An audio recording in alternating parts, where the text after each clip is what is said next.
ખેડૂતોને સમય મર્યાદામાં અપાતા પાણીને લઈને વિપક્ષે સવાલ ઉઠાવ્યા। ખેડૂતોને સમય મર્યાદામાં પાણી આપવામાં આવે તે અયોગ્ય અમૃતજી ઠાકોરે આ નિવેદન આપ્યું। ઉદ્યોગોને બે રોકટોક પાણી પૂરું પડાય તો ખેડૂતોને કેમ નહીં? 30 એપ્રિલ સુધી સિંચાઈનું પાણી આપવાની સરકારની જાહેરાત પર સવાલ ઉઠાવ્યા। બનાસ નદી પર ચેકડેમ બનાવવામાં આવે તો પાણીની કમી નહીં રહે આ નિવેદન તેમણે આપ્યું છે।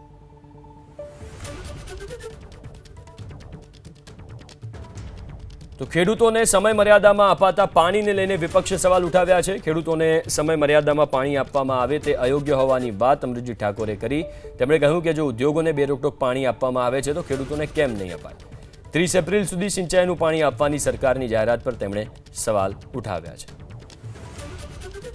30 એપ્રિલ સુધી સિંચાઈનું પાણી આપવાની સરકારની જાહેરાત પર સવાલ ઉઠાવ્યા। બનાસ નદી પર ચેકડેમ બનાવવામાં આવે તો પાણીની કમી નહીં રહે આ નિવેદન તેમણે આપ્યું છે।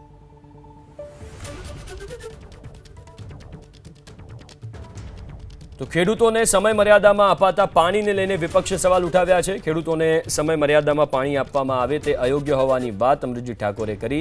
તેમણે કહ્યું કે જો ઉદ્યોગોને બે રોકટોક પાણી આપવામાં આવે છે તો ખેડૂતોને કેમ નહીં અપાય? 30 એપ્રિલ સુધી સિંચાઈનું પાણી આપવાની સરકારની જાહેરાત પર તેમણે સવાલ ઉઠાવ્યા છે।